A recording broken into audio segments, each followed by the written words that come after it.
Você já foi picado por uma abelha? Cara, é a pior coisa. Queima por horas e depois fica inchado e vermelho por dias. Mas por pior que pareça, na verdade, a abelha é que fica na pior com essa, pois alguns minutos depois de picar você, ela morre. Espera, mas por que o animal teria um mecanismo de autodefesa que é mais mortal para ele que o adversário? Isso não faz sentido. Bem, na verdade, esse mecanismo de defesa kamikaze é mais complexo do que podemos imaginar. Então, coloque algumas luvas grossas e prepare o gelo, pois vamos dar uma olhada bem dolorosa nos segredos das picadas de abelha.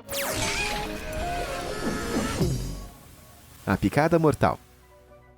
Você pode não querer admitir, mas se você já foi picado por uma abelha, é provável que foi culpa sua. Desculpa trazer as más notícias, mas em geral, as abelhas só picam os humanos quando nos aproximamos de suas colmeias ou ameaçamos com comportamento agressivo ou imprudente. Se uma abelha estiver caçando pólen, ela vai nos deixar em paz, a menos que a gente abuse ou pise nelas. Agora, você já deve ter ouvido falar que todas as abelhas morrem após ferroadas. Bem, na verdade, só a abelha apis que morre. Quando qualquer abelha pica você, ela simplesmente insere seu ferrão em sua pele. No caso dessas abelhas, no entanto, seu ferrão é feito de duas lancetas farpadas, com arestas mais ásperas que podem atuar como pequenos ganchos. Por conta disso, quando uma abelha insere o seu ferrão na pele, ela não consegue puxar o ferrão de volta. Mas isso não impede a abelha de tentar. No segundo em que eles tentam decolar, não só o ferrão é arrancado, mas também os músculos, os nervos e partes de seu sistema digestivo ligados a ele também são arrancados de suas costas. É uma maneira bem desagradável de partir, é claro, mas tem um elemento ainda mais trágico nisso. Quando abelhas picam insetos, como costumam fazer quando os insetos tentam atacar a colmeia, elas podem remover os seus ferrões muito bem. Tudo se resume à quantidade de fibra na pele de um mamífero que faz com que o ferrão se prenda. Essas lancetas farpadas são projetadas para cavar o mais profundamente possível, e quando se trata da pele fibrosa de um mamífero, não tem como remover esse ferrão sem arrancar. Então, essas pobres abelhas não têm ideia de que quando nos picam, as consequências são letais. Agora, de volta a nós humanos. Que impacto uma picada de abelha realmente tem na nossa pele? Bem, as picadas de abelha injetam uma toxina venenosa, chamada melitilina, que dá à picada seu efeito doloroso. E se você é alérgico a picadas de abelha, é na verdade essa melitina que te dá alergia. A toxina causa vermelhidão e inchaço no local do ataque, e como o veneno de abelha se dissolve na água, é capaz de se espalhar pelo corpo humano com facilidade. Se você não sabia, mais de 60% do corpo humano é feito de água, então tem bastante lugar para espalhar. Agora, se você for picado por uma abelha, lembre-se de remover o ferrão na hora. Juntamente com esses músculos e nervos, os depósitos de melitina que a abelha deixa para trás vão continuar a bombear veneno na pele, até serem removidos. Então, é melhor remover o mais rápido possível. Quanto mais tempo estiver ali, mais melitina será injetada, resultando em mais coceira e inchaço, como esse pobre rapaz descobriu quando uma abelha picou sua língua. Credo, deu vontade de pegar o gelo só de pensar nisso.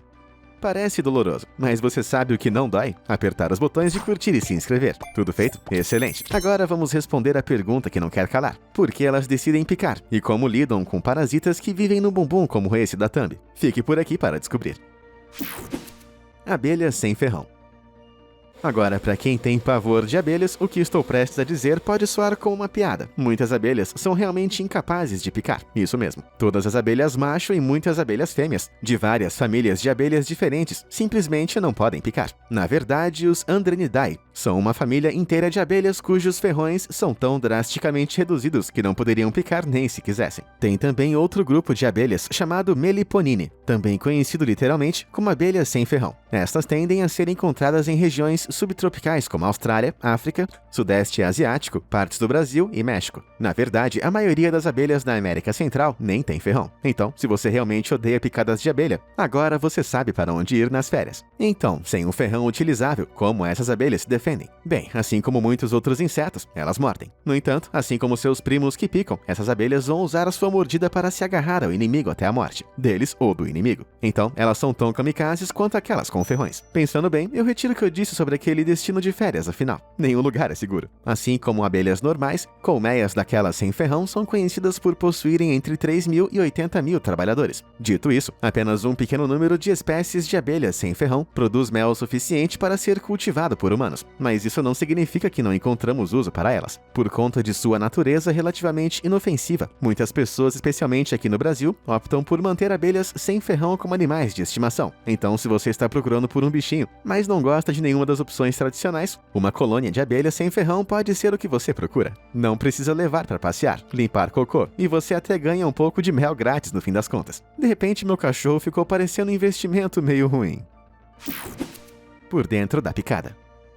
Trazendo de volta as abelhas que picam, você já se perguntou como uma abelha toma a decisão de usar o seu ferrão? Bem, para responder essa pergunta, primeiro temos que entender os feromônios. Um feromônio é um produto químico ou a mistura de produtos químicos liberados por um organismo, que afeta o comportamento de outros membros da mesma espécie. Então, são informações comunicadas principalmente pelo olfato de um organismo. A ideia de que existem mensagens químicas flutuando ao nosso redor o tempo todo pode parecer um pouco maluca, mas a sinalização de feromônios é essencial para a sobrevivência de uma abelha. Por exemplo, um feromônio iniciador causa mudanças de longo prazo na fisiologia e no comportamento de uma abelha. Sim, um sinal químico sozinho pode literalmente alterar o corpo de uma abelha durante seu desenvolvimento. Caramba! Mas um feromônio liberador causa uma rápida mudança de comportamento. Assim, os feromônios de alarme, que são tipos de feromônios de liberação, são emitidos assim que uma abelha pica alguma coisa. Isso alerta outras abelhas como uma ameaça entrando na colmeia, instruindo todos aqueles que podem sentir o feromônio para atacar o intruso. Mas quando elas sabem quando parar? Bem, uma equipe de pesquisadores das universidades de Constança e Innsbruck ajudou a responder essa pergunta em 2021. Eles descobriram que as abelhas baseiam suas decisões sobre picar ou não com base quase que exclusivamente na quantidade desse feromônio de alarme na atmosfera. Além disso, eles aprenderam que as abelhas possuem dois limitadores internos que medem o nível do feromônio, um que diz quando começar a ferroar e outro que diz quando parar, quase como um termômetro interno, mas para a violência. Esses feromônios também podem ajudar as abelhas a determinar a extensão da ameaça que enfrentam, com mais feromônios no ar indicando mais perigo. Assim, as abelhas podem descobrir o nível de perigo através do nível de feromônio de alarme na atmosfera. Então, quanto mais o intruso é picado, mais abelhas vão vir para combater. Considerando que uma única colônia pode consistir em mais de 100 mil abelhas, essa é uma batalha que você realmente não quer lutar.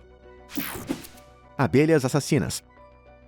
Em 2019, era estimado que a sua chance de morrer por uma reação alérgica a uma picada de abelha eram de apenas 1 em 59.507, ou 0,00168%. Ufa, a maioria de nós pode ficar tranquilo. Mas calma aí, essas são suas chances se você se deparar com abelhas comuns. Elas diminuem drasticamente se você se deparar com abelhas africanizadas da América do Norte e do Sul. Essas são as abelhas que foram levadas para o Brasil em 1956 por cientistas que tentavam desenvolver uma abelha mais adequada ao clima tropical. Elas foram colocadas em quarentena, mas 26 rainhas fugiram. As rainhas então começaram a se reproduzir com abelhas nativas brasileiras, resultando em uma espécie de abelha mutante ultra agressiva e ultraletal, que formaram colmeias em todas as Américas. Fala se essa não é a melhor história de origem de um super vilão que você já ouviu. Essas abelhas africanizadas são muito defensivas e vão revidar com todas as armas em punho, ou devo dizer ferrões, mesmo a menor provocação. Não estou brincando. Essa espécie feriu fatalmente mais de 1.000 pessoas, com vítimas encontradas com 10 vezes mais ferroadas do que as abelhas europeias. Não só isso, elas são conhecidas por perseguir pessoas por até 400 metros. Agora, essa taxa de mortalidade é assustadoramente alta não é porque as abelhas africanizadas têm uma picada mais venenosa do que as outras. É que elas atacam em grande número, com relatos de enxames chegando a aterrorizantes 800 mil abelhas. Eu suponho que a última questão agora é quantas picadas uma pessoa pode suportar antes que o pior aconteça. Bem, uma pessoa comum pode aguentar cerca de 10 picadas para cada quilo de peso corporal. Isso significa que, descontando uma reação alérgica, o ser humano adulto comum pode suportar cerca de 1.000 picadas, enquanto uma criança pode aguentar até 500. Então, contra 800 mil abelhas africanizadas furiosas, menos de 0,2% do enxame seria suficiente para acabar com você. Bom, eu não sei quanto a você, mas eu vou começar a correr daqui para frente. A diferença entre a abelha e a vespa. Agora, não poderíamos fazer um vídeo sobre abelhas, as doadoras de mel da natureza, sem mencionar as vespas, as malditas da natureza. Ao contrário de uma abelha, os ferrões da vespa não são farpados, o que significa que podem ser usados repetidamente sem risco da criatura morrer, infelizmente. Mas enquanto suas picadas podem parecer iguais, as picadas de vespa são na verdade compostas de um conjunto totalmente diferente de toxinas. Um jeito de medir isso é na escala de pH, que classifica uma substância de 0 a 14, dependendo de quão ácido ela é. Um 0 na escala de pH é puramente ácido, como ácido de bateria, e 14 é totalmente alcalino, como um limpador de ralo. Então, como um outro exemplo, a água é um 7 na escala de pH, bem no meio, porque não é ácida e nem alcalina, e portanto é classificada como neutra. Então, onde as picadas de abelha e vespa pousam na escala de pH? Então, com a pontuação entre 4,5 e 5,5, as picadas de abelha tendem a ser um pouco ácidas, enquanto com a pontuação entre 6,8 e 6,9, as picadas de vespa são ligeiramente mais alcalinas. Isso significa que picadas de abelha são tão ácidas quanto o suco de tomate e cerveja, enquanto enquanto picadas de vespa são tão alcalinas quanto saliva, leite e urina. Eca, com essas duas comparações, eu realmente prefiro ser picado por uma abelha. A escala de pH não apenas demonstra como são diferentes as picadas de abelhas e vespas, mas também do porquê os humanos têm reações diferentes a elas. Embora existam muitas semelhanças na reação do corpo às toxinas, você pode se surpreender ao descobrir que as pessoas alérgicas a picadas de abelha não são necessariamente alérgicas a picadas de vespa, e vice-versa, é claro. Portanto, é muito importante verificar a diferença entre vespas e abelhas. Mas ainda tem o outro maldito primo da abelha, o vespão. Agora, tecnicamente, eles são um tipo específico de vespa, mas são tão maiores do que a vespa comum que ganharam sua própria classificação e também reputação. Os vespões são geralmente um pouco mais amigáveis do que as vespas, mas quando ficam agressivos, suas picadas doem muito mais, pois o seu veneno contém uma grande quantidade de acetilcolina, um poderoso estimulante da dor. É como se tivessem sido projetados pelo próprio Satanás, apenas para causar dor. No entanto, elas não são imunes à dor. Elas podem crescer até 5 centímetros, o que as tornam grandes o suficiente para serem infectadas por Janus moltoni, parasitas que vivem dentro do corpo do vespão. Esse parasita faz com que o vespão altere dramaticamente o seu comportamento, voando para encontrar outras vespas infectadas, para que os parasitas possam acasalar. O parasita macho sai de sua vespa hospedeira e rasteja em uma vespa que hospeda uma fêmea. Assim, as vespas infectadas com o parasita masculino vão morrer. Quando são removidos, os parasitas podem parecer os ferrões mais perigosos do reino dos insetos, mas felizmente, eles são mais perigosos para as vespas do que os humanos. A origem do ferrão. Eu vou chamar de ferrão mesmo, mas o nome científico para a parte pontiaguda da abelha é, na verdade, ovipositor. E acredite ou não, eles fazem muito mais do que apenas dar uma picada que dói. Então, o que é um ovopositor? Boa pergunta. Bem, um ovopositor é um órgão semelhante a um tubo, usado por alguns organismos femininos, insetos em particular, para ajudar a manobrar os seus ovos. Como tal, os ovopositores são projetados para preparar o espaço para um ovo e depois transportar, para então anexar a uma superfície. Assim, os chamados ferrões de abelhas, assim como vespas, vespões e formigas, são na verdade ovipositores. A diferença é que eles foram utilizados para outro propósito. Então, são o que chamamos de ovipositores modificados. No caso de ferrões das abelhas, os ovipositores são modificados com as glândulas de veneno que vimos em ação antes. Por sua vez, as abelhas rainhas, que são as únicas reprodutoras dentro da colônia, na maioria dos casos, não têm os mesmos ovipositores que uma abelha operária comum. O ovipositor de uma abelha rainha é menor, mais liso e não farpado, tornando ele mais apto aos ovos, algo que a rainha definitivamente precisa, já que no auge, uma rainha saudável pode botar até 3.000 ovos por dia. Mas quando uma rainha encontra outra rainha, o ovipositor é usado como ferrão e se segue uma luta até a morte, estilo Highlander, porque só pode haver um. Enquanto isso, as abelhas operárias podem usar os seus ovipositores para sua finalidade tradicional. Se uma colmeia ficar sem rainha, os feromônios que ela libera para interromper o desenvolvimento do ovário em outras abelhas fêmeas são interrompidos. Isso significa que sem a rainha, os corpos das abelhas desenvolvem os órgãos que precisam para se reproduzir. No entanto, se por algum acidente bizarro uma abelha operária tentar botar um ovo enquanto a rainha está viva, pode acontecer um conflito. Em uma colmeia, só tem espaço para uma abelha rainha. Inimigos elefantes. Você deve ter ouvido falar que os elefantes têm, por mais incrível que pareça, medo de ratos. Bem, ainda não se sabe se isso é verdade ou não, mas tem outro animal que realmente assombra os pesadelos de um elefante. Você consegue adivinhar? Sim, elefantes têm pavor de abelhas. Por mais surreal que pareça, o maior animal terrestre do mundo reage sem controle a esses minúsculos insetos. Veja bem, enquanto a pele humana é penetrável para as abelhas, a pele do elefante é muito dura, até mesmo para fazer cócegas. O que as abelhas podem fazer é atacar as partes mais sensíveis de um elefante, como sua tromba, boca e olhos, em enxames maciços, causando uma grande dor. Agora, os elefantes são tão grandes que geralmente não têm predadores naturais, então não estão acostumados a esse tipo de invasão aterrorizante. Protetores de elefantes inclusive usam esse medo como meio de proteger os elefantes de caçadores e fazendeiros. Pesquisadores e defensores recomendam que os agricultores coloquem colmeias nas fronteiras de suas fazendas para manter os elefantes fora de suas terras, e isso funciona em 80% dos casos. Só tem um problema: os agricultores precisam usar abelhas de verdade. Apesar de seu medo irracional, os elefantes têm os maiores cérebros de qualquer animal selvagem, contendo tanto os neurônios quanto o cérebro humano. Isso significa que eles são inteligentes o suficiente para dizer a diferença entre uma colmeia vazia e uma cheia. Em alguns casos em que apenas o som do zumbido das abelhas era tocado da colmeia, os elefantes conseguiam estabelecer rapidamente que a ameaça não era real. Poxa, acho que até eu cairia nesse truque. Terapia das abelhas.